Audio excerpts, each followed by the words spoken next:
A few numbers to begin with. 10 million, the number of Ukrainians who tonight do not have electricity. 10%, British inflation. 15,000, the number of 155 millimeter artillery shells that the United States produces every month. 15,000 every month. 4,000 to 7,000, the number of 155s that Ukraine fires every day. Every day.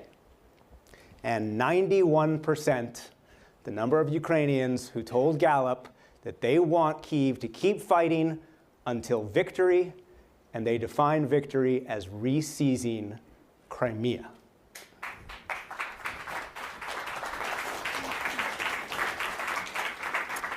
Welcome to Cold Weather, High Prices, Long War, Finding Our Winter Resilience. I'm Nick Schifrin, I'm the PBS NewsHour Foreign Affairs and Defense Correspondent. It is my pleasure to be the last thing between you and lobster. Olha Stefanishnaya is Ukraine's Deputy Prime Minister of European and Euro-Atlantic Integration. Admiral Rob Bauer is the chair of the Military Committee of NATO. Senator Kirsten Gillibrand, Democrat of New York, member of the Senate Armed Services Committee and the Senate Select Committee on Intelligence, and President Kolinda Grabar-Kitarovic, the former president of the Republic of Croatia. Thank you very much, all of you. Deputy Prime Minister, let me start with you. We saw the worst barrage by Russia into Ukraine of the entire war earlier this week, more than 90 strikes, perhaps over 100 strikes. And these are striking not only the production of electricity, things like power plants, substations, distribution lines, but also new targets this week, oil and gas production. That is the long-term ability for Ukraine to heat its homes and to power everything. And these are civilian targets, but there are military implications. How do you power the computers that you need? How do you power the telecommunications systems that you need? And how do you keep fighting and hold the line when your citizens don't have heat? So, how much of a threat is Ukraine's ability to survive the winter and move on toward victory are the current strikes on the electricity and this cold winter that you guys are facing? Well, I think before going into details, I would just want to bring the context and the feeling we have in Ukraine. Yeah, you all know that nearly 40% of the elements of the critical infrastructure has been destroyed. But at the same time, the military support related to anti-air defense managed to preserve the critical elements of the infrastructure. And among 90 missiles shelled on Tuesday, only 20 reached their goals. But the context is there that every area which has been occupied by Russian Federation since 2014, but mostly since 24th of February, has the same scenario. A part of military engagement, they cut the electricity, water supplies, gas supplies. They massively demoralize civil population by torturing, by murdering, by raping. And that's what they're doing. They're just trying to enhance it in a full-scale format, trying to cover the central part of Ukraine by this missile attacks. That's why the spirit of people is not very much changing. Hundreds of thousands of Ukrainian people have been under occupation for this 9 months. They've been living without electricity. They've been living without water. They've been living without connection. They've been unable even to speak about the suffering and the crimes they've been facing. People from Izum, people from Bucha, from Irpin. So nothing of these attacks would really affect the spirit of Ukrainians to restore and regain its territory. And as we say in Ukraine, we can live without electricity, without water. We can live without anything, but hopefully with no you also on our soil. So that's the spirit. But of course, the two major needs that we have right now is the ability to save our people and save critical infrastructure by closing the sky. And whenever we're speaking about the military support, the critical element of protecting the civilian population and preserving our ability to survive the winter is closing our sky by increased military support in the anti-air defense system. But it's very important that over these 9 months, together with our allies and partners, we managed to form the effective mechanisms of coordination, and we enforced, basically after the first massive shelling, we enforced the civil protection mechanism, and every partner has been there to stand with us, to provide us with the generations, with the grids.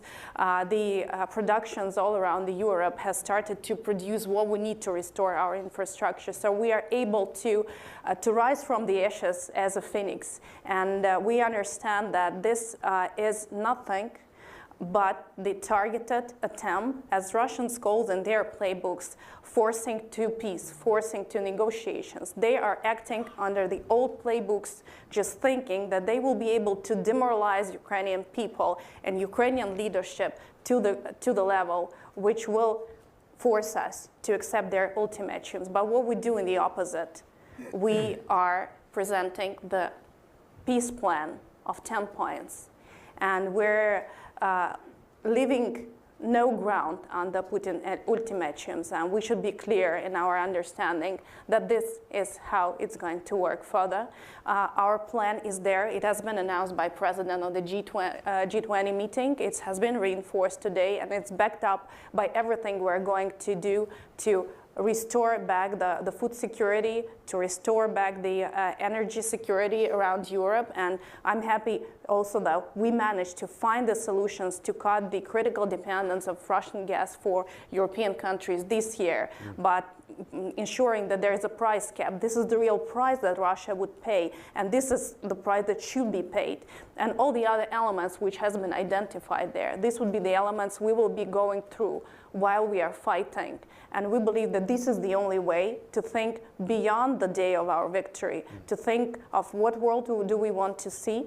And I'm sure that all of us have the understanding that whatever attacks we will see further, and we will see, I think, much more massive and grave attacks. We will survive. We're not letting anyone down. We're not letting down our people.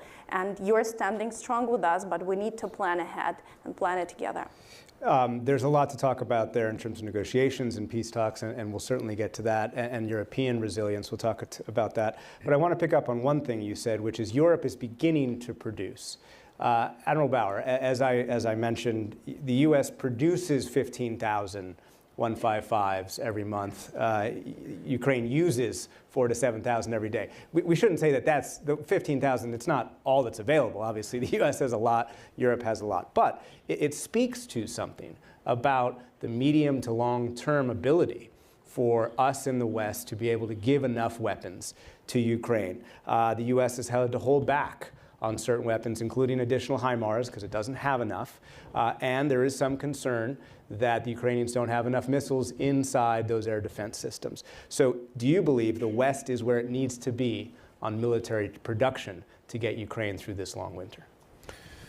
Let me start by saying that the title is Winter is Coming, but Winter Resilience, but we are in the winter already for a while. And I think we all know that when winter comes, animals start making sure that there's stock in terms of food.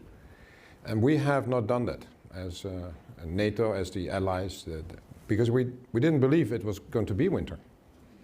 And everything we have is, in terms of our industries, is based on just in time, just enough. And by now we know it's not enough and it's too late. And so it's not just a question of a discussion, it is a question of turning around our economic system. This is, as I mentioned in another interview, this is about sort of going to a warlike economy in peacetime. Because this is about prioritization. This is an effort of the whole nation, of all the nations. Because it's not just the Ministry of Defense ordering more stuff at the industry. This is about having a discussion on how we ramp up production.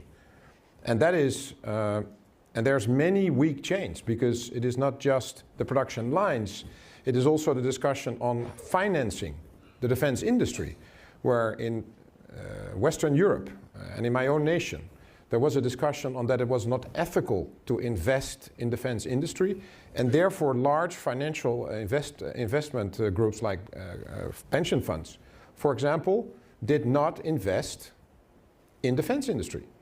And so it is also about raw materials. It is also about the ability to make sure that we can transport it. There are so many things that we need to improve, and we didn't start giving away ammunition and capabilities from full warehouses in most of the nations. We probably started halfway or even below half. So this is the urgency now is seen and is understood, I think, in most of the nations. I think industry waited far too long because the defense budgets went up since 2014 consistently. So it is an issue before the Ukraine war because we wanted more security. That's why we had the 2% discussion. And then basically people started to order extra capabilities, also extra ammunition. But the industry did not increase the production capacity in accordance with the budget. And therefore the prices went up. And before the war, we already saw that we started to pay more for the same, which is in a way ridiculous because that is not the reason why we increased these defense budgets. So I think it's a combination of that the industry now has to become of the value discussion and values, and not just the value in terms of money, but understanding that they are part of the solution to make sure that the international rules-based order can be and remain what it is and can be partly repaired. Senator Gillibrand, you are a member of the Senate Armed Services Committee, the Senate Intelligence Committee. Is that how you see the situation, that we in the West were not ready in terms of the ability to support a kind of war that we're seeing, and that industry is not where it needs to be, and that perhaps we need some kind of almost wartime economy instead of one that we've assumed would guarantee peace? I would not say that about the United States. I would say that about our NATO allies in Europe because they had a different frame. And the frame was reasonable. There's no real criticism there. The frame we've had for at least 20 years has been that governments and decision-making has largely been motivated by economic success. And so the decision makers are the Fortune 500 companies. The decision makers are the oil industry. The decision makers are the elite in the financial world, not someone like the Admiral, to say, well, this is where national security risks lie. And to prepare, which I loved the question from the woman back there who asked about prevention. And I think we should have a whole security conference on prevention because that is not enough time spent on talking about that. We have aligned ourselves that all that matters in America, all that matters in the globe is economic success and shareholder value and not enough regard for national security, for food security, for resiliency, for global resiliency, to protect against a worldwide pandemic. We've not had those hard conversations. And so I think the Admiral's comments are very perceptive. Europe was not spending on its military.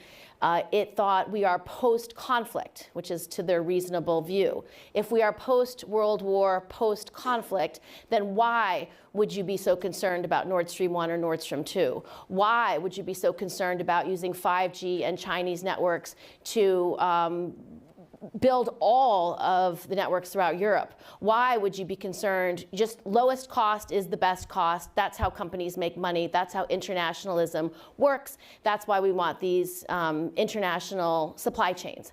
Well, two things have happened. We have an authoritarian dictator in Putin who lacks the mental stability and decides, I am going to accrue and amass more geographical parts of my country. So he starts a war. He starts Crimea. He starts the war here. He decides that there is no cost too high for this. And so he is exhausting his own military capabilities to do this and is doing it extremely poorly. And then you have the world community not ready for this kind of actions. But if I could quickly, is the U.S. ready? The U.S. has spent enormous amounts of money. And is it ready to continue, and does it have the capacity to continue what will be a long war? We have always had the view that we have to be prepared to have 2 wars at one time. That is why. Although Jim Mattis changed that national defense strategy exactly. to 1. We have spent so much money on military security and military preparedness. There's many in the United States who would argue that was a fool's errand and we should not have spent so much money. But we do have capacity and we are able to support Ukraine. The American people stand with the Ukrainians. We want them to win this war. We want them to give them the resources they need to win the war. And we'll keep doing that.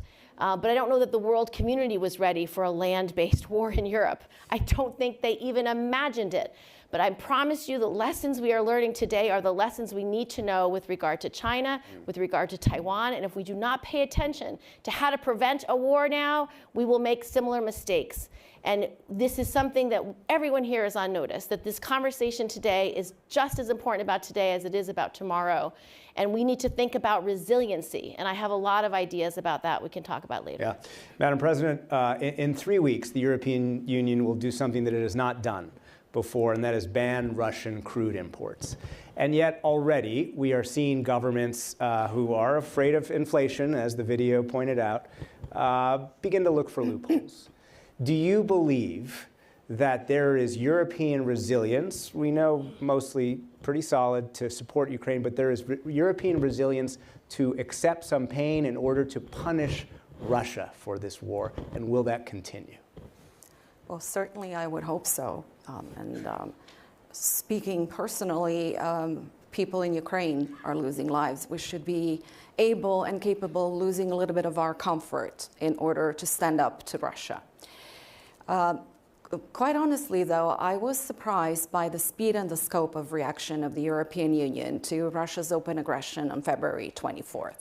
However, obviously, this has turned into a war of attrition that Putin is waging on Ukraine, and he's waging it on us as well to undermine our collective will and resolve.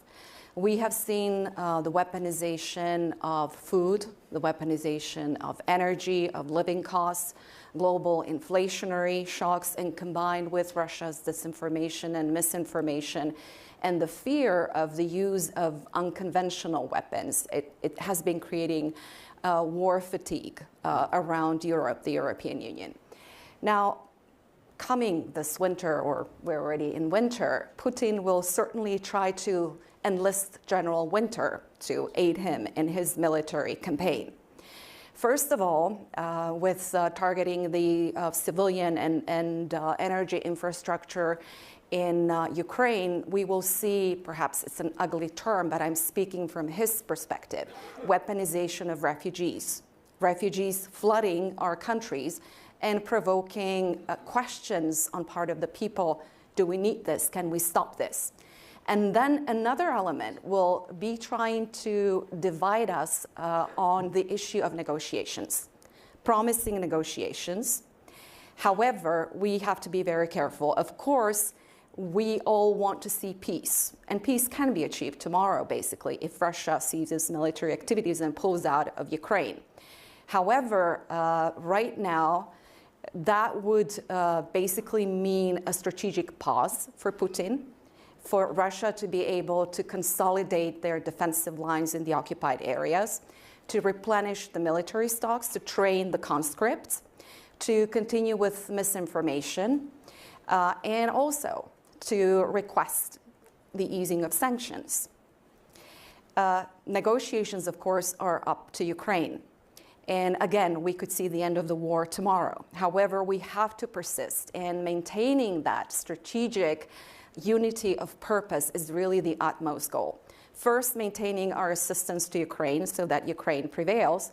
And second, maintaining and even strengthening the sanctions, which will not be easy because we're in for a long haul, unfortunately. Mm-hmm. The winter will be difficult, but these need to be really, just as he's waging attrition, we need to wage attrition on Russia's military war machine.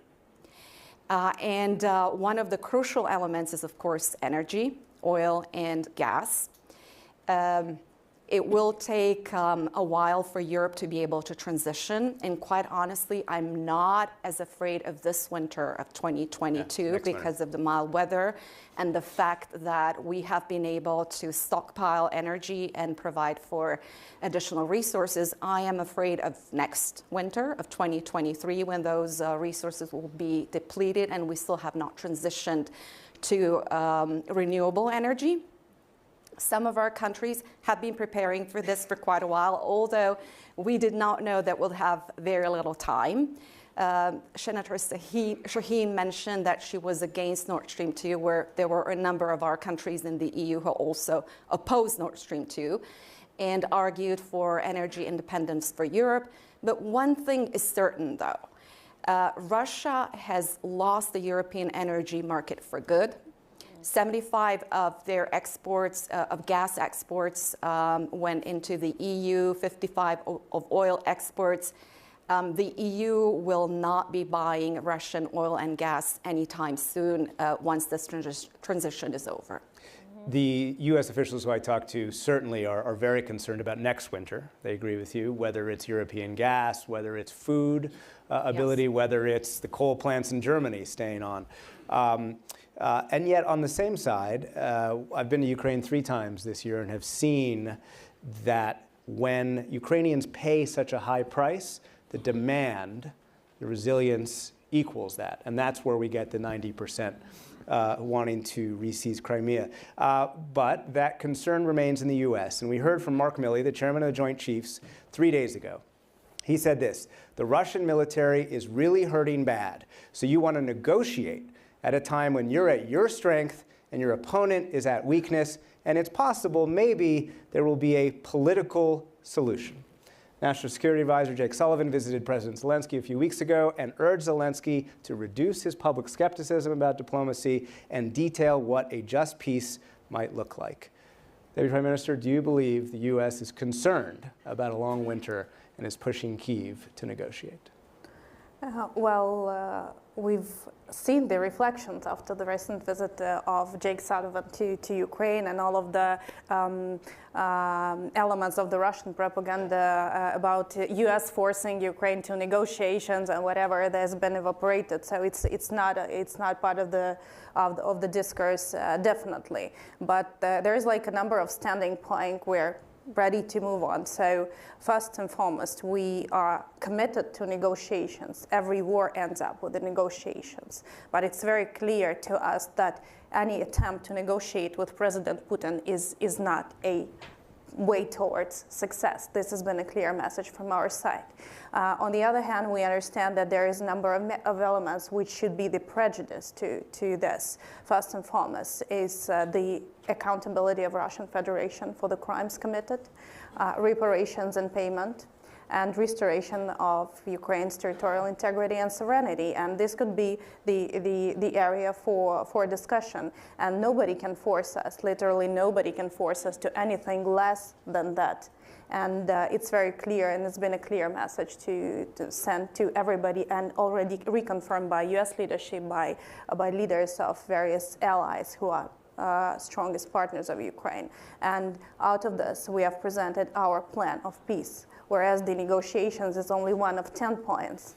And it's really important that we're not narrowing everything which is happening in Ukraine and all the effect throughout the global arena of this war and the consequences of this war to negotiations between Ukraine and Russia. There is much more things to be done and handled before the negotiations will take place. But understanding the fact that for this 9 months, Ukraine has shown the whole world a number of very important things, that in fact Russia is weak.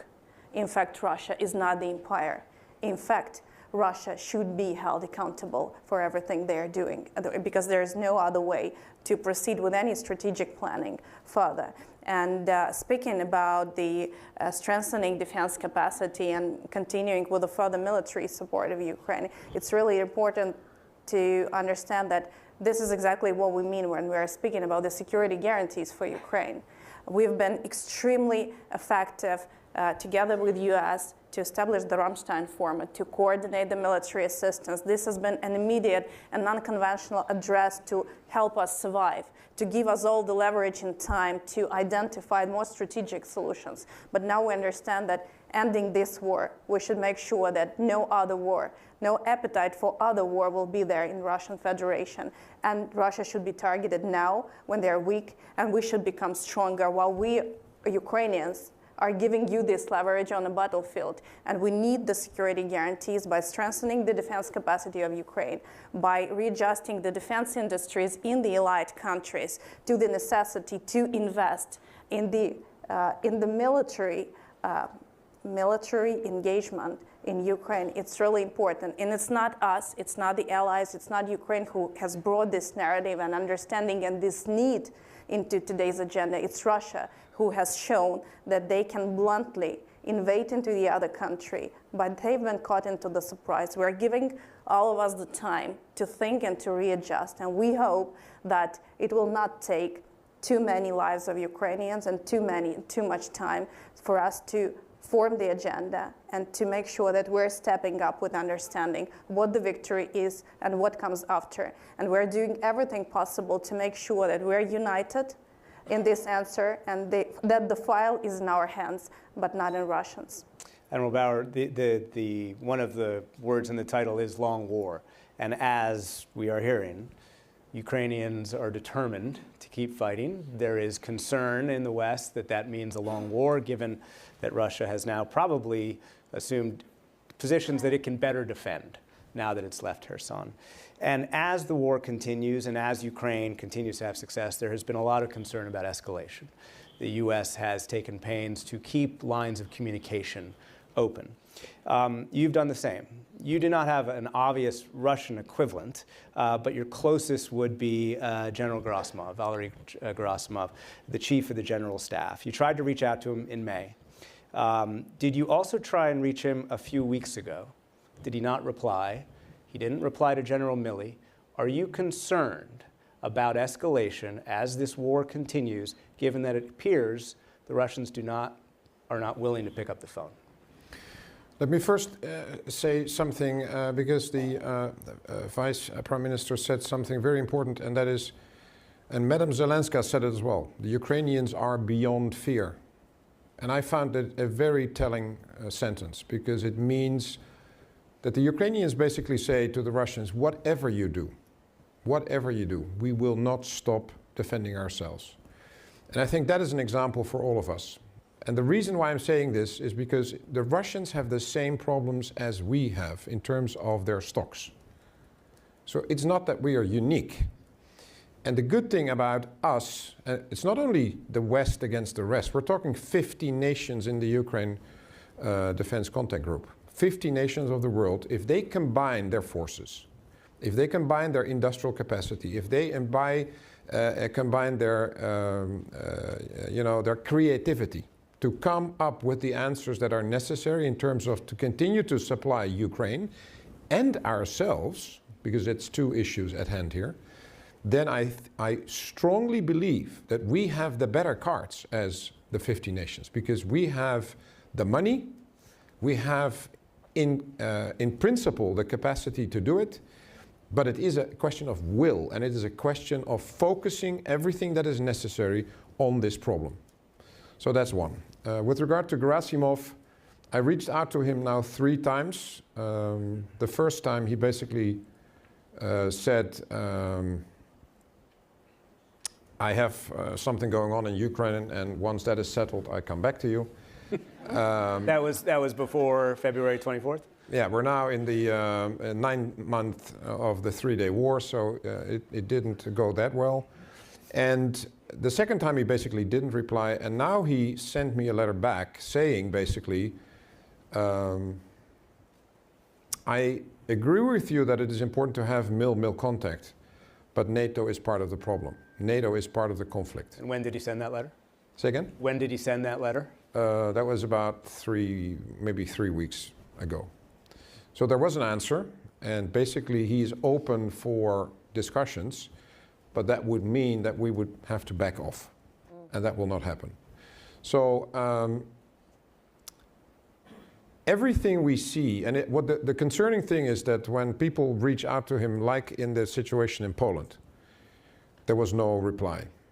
And that is not good, because it is the reason why you should have and maintain this mill-mill contact is that once there is an increase of violence, when there is an offensive action, when there's something of an issue, and it's actually unintended, then you can scale down quickly if on that level you can agree that it was a mistake, that it was not intended. If you do not pick up the phone, what does that mean? And I don't know whether it means that Gerasimov is not in the position anymore to pick up the phone. I don't know. I really don't know. So who is picking up the phone actually at the moment? That is also of concern. Senator Gillibrand, you've been particularly outspoken about some concerns about cyber attacks. We are talking about a long war. We're talking about fears of escalation. You have pushed for increased cybersecurity funding. You've called for a cyber academy, kind of West Point for technology defense. And separately, you've got a bill to bolster biological threats. So when thinking about a long war, do you believe that Russia could attack the U.S. with a cyber attack if it's about to lose the war in Ukraine? And do you believe that the U.S. is ready or not?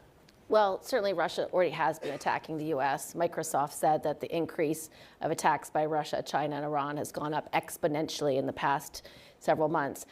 So they're already doing that. But I think cybersecurity is essential. And one of the bright spots was that Cyber Command was able to work with Kyiv before the invasion. They had hunt forward teams that were able to go in to create resiliency so that networks and communications abilities would not be subverted, and so that they could withstand any kind of intrusion or incursion. That's worked really well, and that's one of the reasons why Russia, in its many levels of desperation, has decided to bomb actual physical networks and trying to take out the capacity of the civilian individuals to be able to access the electric grid, to be able to access internet, to be able to access supply chains for water. They're trying to take out all of that hardware, all that infrastructure, because the resiliency was set up before conflict. And that's really meaningful. And certainly Cyber Command and General Nakasone can still do technical remote type of advice and guidance. But that work ahead of time, building the resiliency ahead of time, was necessary and smart planning by the Ukrainian people and Cyber Command. The second thing is in terms of prevention. So creating resiliency is necessary for all these types of conflicts before it happens. This is the steps you need to take for prevention. And so one of the challenges we have in the United States right now is we have something like 35,000 unfilled cyber positions in the US government, in the federal government. And we can't compete with the Facebooks and the Googles of the world for the best and the brightest. You might be able to compete with Twitter right now. But maybe. Sorry. Yes, we can. Many people unemployed. So one of the things I created in this year's defense bill, and if it passes, it'll create a cyber academy, a cyber and digital academy that would be for the civilian workforce for state-of-the-art degree in exchange for 5 years of public service in cyber. It will be a way to diversify our security forces, a way to increase the number of women, increase the number of minorities, increase the number of foreign language speakers. And it's going to be built off current NSA programs, science and technology programs, and DoD programs. And so that will help. But that's how you have to build for the future. And that's why we're investing in Space Force, why we're investing very heavily in joint operations. The second idea is, how do we prevent the next pandemic, and are we prepared for that? So I'm working on a One Health platform where we create jointness, where we create collaboration between groups in the United States like the USDA and the CIA to make sure NSA and DoD and all these different networks within our federal government are in constant communication to prevent and have real-time intel on the next global pandemic. So these are just our challenges, but resiliency can be created in advance. And I think the United States is going to continue to support Ukraine. I know that President Biden is going to ask for another $21 billion that will include both money for defense, but also humanitarian aid. And one of the biggest worry I have is that if this is a long winter, if it does expand beyond 23 into 24, you're just talking about potentially another 10 million refugees, and all the pain and suffering that these families have endured, the number of lives that have been lost, and the absolute destruction. So giving the resources now so Ukraine can win is plan A. And we should keep focusing on giving them what they need to be successful. And all the work that you've said from NATO and our allies is essential. But we have to be concerned about the humanitarian impacts. And that's why long-term prevention has got to be part of every nation that is a free democracy that wants to prevent future wars. And Madam President, is that concern about refugees, is that concern, I know you've been concerned about cyber attacks as well, Russian escalation.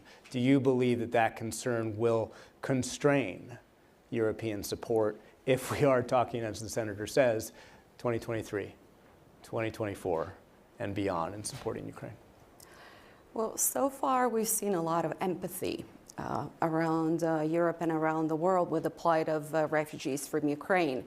And quite honestly, most people are staying in Ukraine and they return as soon as they can go. Now, the winter is going to be harsh and it's going to be impossible for many people to stay in Ukraine because they will be freezing to death. I believe that whatever refugee wave we experienced throughout the winter, most likely a number of them will return to Ukraine ultimately. However, again, I think that we're in for a long haul and that this is going to continue for potentially years to come. Now, speaking about resilience, and I completely agree with that, there are several aspects that we have to focus on, both from the European perspective and the transatlantic perspective. And that is the resilience of our infrastructure, but also the resilience of our societies and our form of government and the resilience of the states. This aggression has proved to be a catalyst of many processes, including in Ukraine in terms of forging a modern Ukrainian nation and demonstrating to Putin that it is an independent country and that they are Ukrainian people and not the same as Russians. But it has also proved to be a catalyst among all of us to continue with the processes of energy independence. And across the Atlantic, the two sides of the Atlantic, it has bridged, it has closed the asymmetry of expectations of NATO and the transatlantic union, and nobody asks questions about that any longer. Now we're closing also the asymmetry of contributions by raising our defense budget and defense investment. I don't like the term spending, but investment, because it's really investing into our defense and security.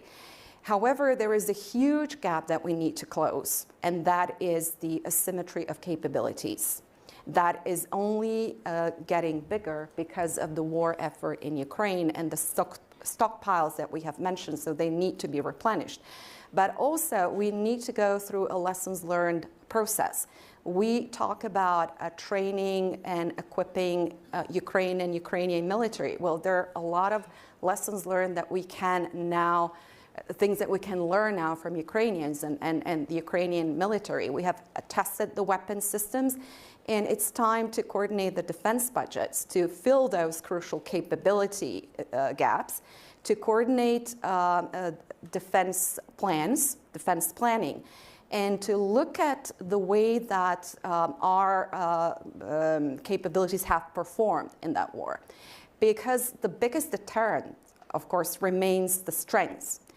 And whenever we try to appease Putin by not in fear of escalation, by tolerating or not reacting to what he did, for instance, in 2014, and only encouraged him to go further, he understands the language of power, the language of strength, and he ultimately respects it. So that will be the the biggest and the best deterrent. And in that sense, we need to look at our capabilities and focusing not just on the acute needs and trends right now, but looking further into the future. The senator mentioned cyber defense. So we need to move from these geographical frontiers into domain frontiers and really look at cyber, but also emerging and disruptive technologies, artificial intelligence, disinformation, destabilization, to figure that into our defense plans and truly build that resilience. I've already gone too long. We've got about 15 minutes, I think, for questions. Let me start on this side, because I always tend to go on the right side. So we've got a hand in the middle there that I saw first. I apologize. And then we'll make our way across the room. Thanks very much. Andy Fillmore, Member of Parliament here in Halifax, and allow me to extend a warm welcome to the panelists and all guests to our beautiful city. Admiral Bauer, it's lovely to see you again after our announcement this morning regarding Halifax as Canada's choice for the home of the Defence Innovation Accelerator for North America of NATO. A question regarding something that Diana may ultimately grapple with for our panelists. Now, we're in a climate crisis in large part due to our reliance on fossil fuels. And at the same time, Putin's blackmail works because of our reliance on fossil fuels. And in the short term, we'll be reliant on fossil fuels to get Ukraine and other areas of the world, including Canada, through a cold winter. But in the medium to long term, I wonder if panelists see a convergence of climate policy and security policy. I certainly do. I think it's we just passed the Inflation Reduction Act, which had billions of dollars for energy independence, specifically for this. And you combine that with the CHIPS Act, which is billions of dollars for AI, for supercomputing, for semiconductor manufacturing. Both are to create resiliency for national defense. They also have the added benefit of creating massive amounts of jobs, because in the green energy economy, you're going to have tons of manufacturing, advanced manufacturing that is, unfortunately, was sent over to China probably 15 years ago, and now we need to get it back. So building the solar panels here, building the wind turbines, doing geothermal, doing hydropower, doing biofuels. If Joni Ernst was here, she would tell you how important ethanol is, and I would agree with her. So really just investing in energy independence, and every nation should be 100% concerned about energy independence and their supply chain to be able to get their energy and not be beholden to their source, whether it's OPEC, who decides to to stop drilling so the price of oil goes up, or whether it's you're getting your natural gas through a pipeline. These are huge constraints. So yes, it is a convergence. Hopefully every nation will invest more in green energy, but we should also invest in that economic resiliency so that your supply chains are resilient. We cannot be beholden to any nation for our chip manufacturing. We need that made in America. Every European nation should do the same. We should talk about Taiwan in that sense, but let me try and get as many questions as possible. So I believe there was a question down here, yeah? And then I'll move across the room. Thank you. Group Captain Leah Griffin, Peace with Women Fellow. We've spoken much this evening on our resilience from a Ukrainian perspective and access to industrial capacity through the alliance. Turning to Russian resilience, I wonder if there's a NATO assessment on how long Russia can sustain operations in the war at the current capacity that they are, and is the international community doing enough to close down access to wider markets, for example, Iran? Admiral? That's not an easy question because it is there's many aspects to that, and I think we see now increasingly that the sanctions are hurting Russia, and it's not only hurting them financially but also in their ability to reconstitute their armed forces, to rebuild the ammunition and the weapon systems. That part of was basically built with the help of Western companies in terms of the weapon systems that they had. So. It is for them more difficult now to reconstitute in that sense. That's one. If they are successful in buying alternative weapons in Iran, North Korea, etc., then that is a problem for Ukraine, for us, and of course, in a way, a success for Russia. So they will do everything they can to, of course, get the ammunition they need, the new weapon systems, etc., the sensors, whatever they need.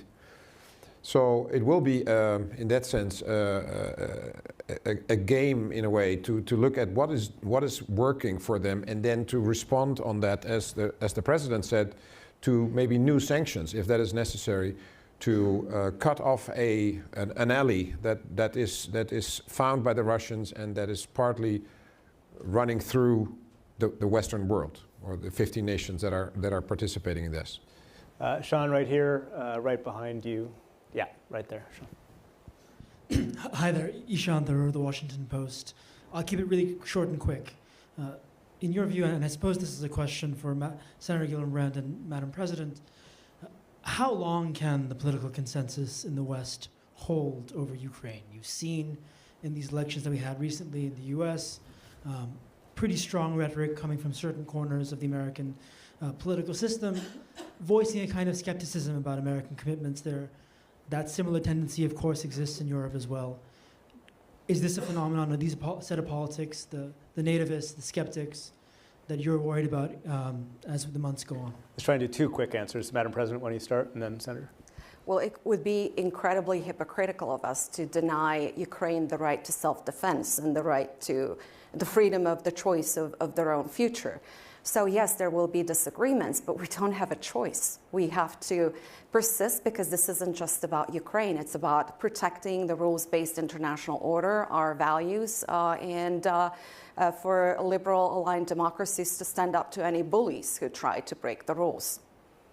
Yeah, I agree. And I think while there may be some in the Republican Party who don't want to fund additional humanitarian aid, additional aid for military support, additional support for refugee crises around the globe, I think the American people are behind American values of freedom and the ability of a country like Ukraine to fight for its freedom. Yeah, if I may just jump in with a comment, I think it's really important to hear the Ukrainian context. I think that the basic and the most important element of having no illusion about any fatigue or tiredness of the war is the unity. So the unity behind Ukraine is so strong that, of course, we see minor flows or comments or situations in individual countries, but the unity to get back up Ukraine as long as it needed as strong that it will not be able to be undermined by any internal context. Nuri. Thank you. Nuri Turkel, Senior Fellow at the Hudson Institute.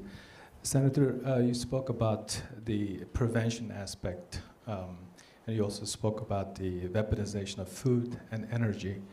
The elephant in the room is China. If something happens to the world, like the way that we're experiencing, in the United States alone, we rely on China, depend on China more than 80 critical supplies. We have seen this during the early part of the pandemic, PPEs, medicine, ventilators.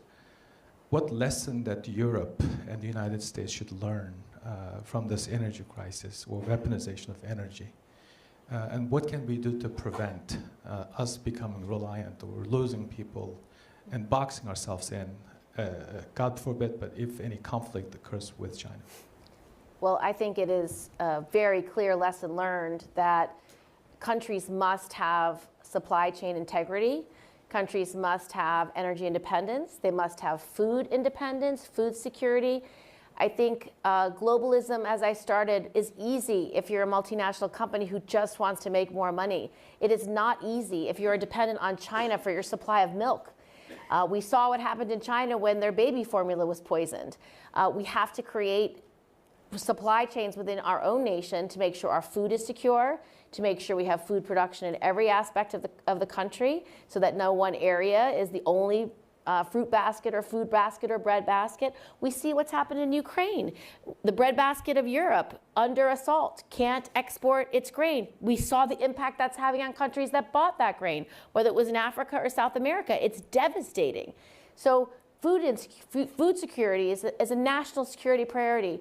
That's why we just passed the CHIPS Act. It's essential. If we can't do semiconductor manufacturing, if we can't guarantee our supply chain, if we can't know that we can make things in America and to make sure that we do advanced manufacturing and we excel at it, then you can't maintain your supply chains. So it is the lesson learned of this decade that America has to be independent in all those critical areas of Medicine production, certainly PPE.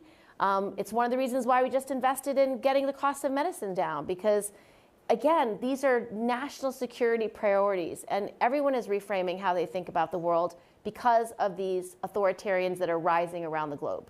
Just one quick point, though. Sure. When we talk about food and food security, we need to have a global approach to food security, a multilateral approach, because Russian propaganda and blaming the food crisis on the war in Ukraine will continue to drive a wedge between advanced economies and emerging economies.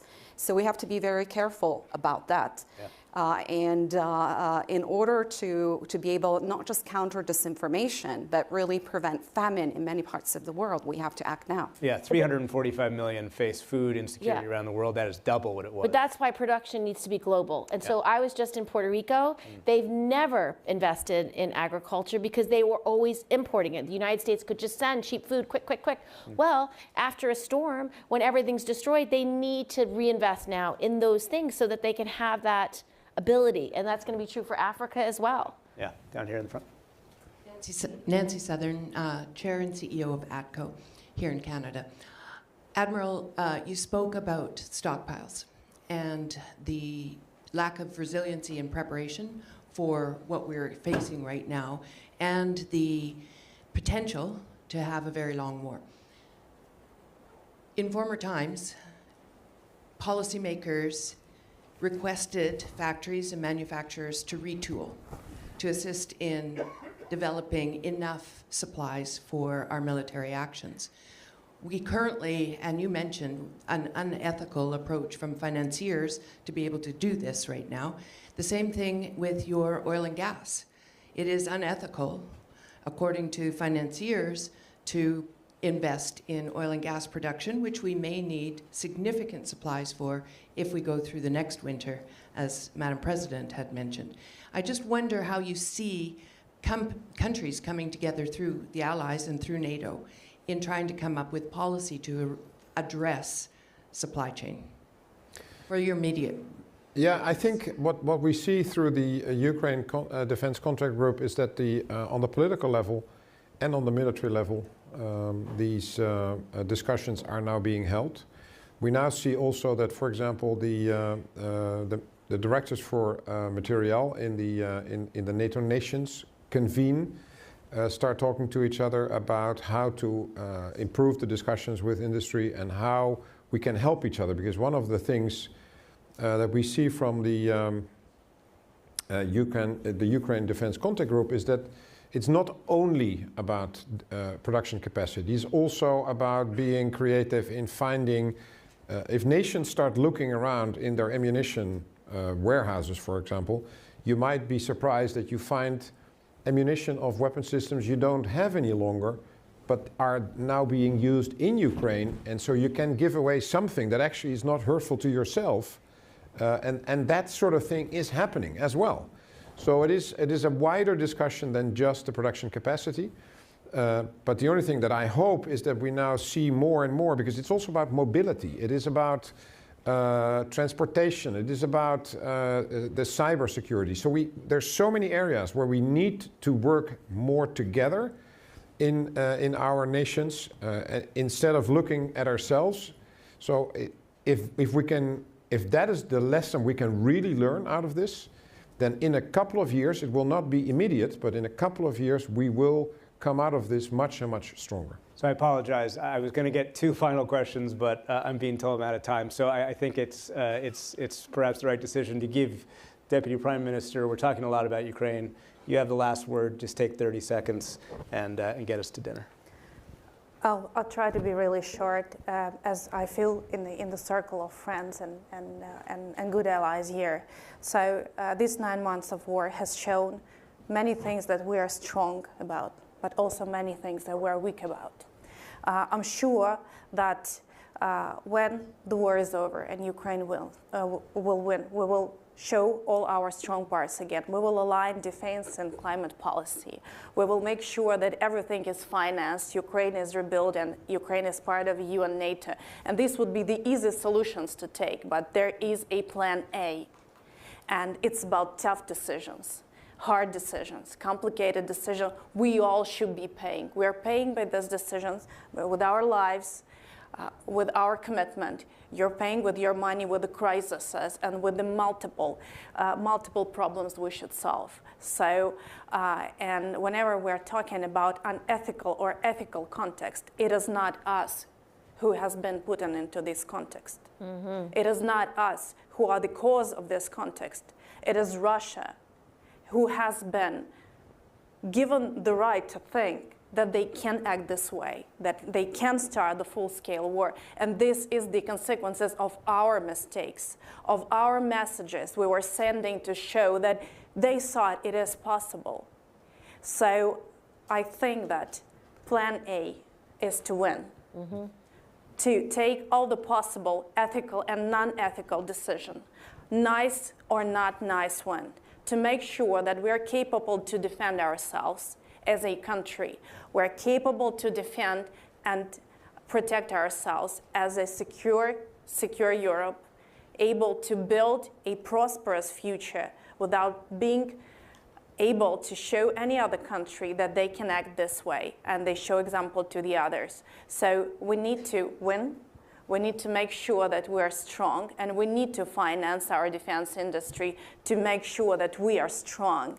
And also we have to make sure that the crime, every crime committed in our soul is being paid for. And this is the only answer and the only way to make sure that Russia, after Putin's head is out of the throne, when the new head of the dragon will rise, will not have the appetite to get back into the soil of Ukraine or any other NATO ally. So I have this feeling that we should not think of the plans B, because we are strong here, and we will be extremely good in taking nice and good decisions for Ukraine and for ourselves. But we should concentrate on plan A, and I hope you will be here with us. We've discussed a lot about that, but the plan A is to win this war and to make sure that no other war will be on our soil. Well Deputy said. Prime Minister. Well said.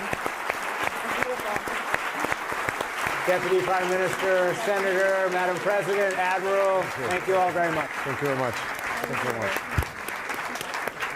Thank you very much. Admiral, thank you.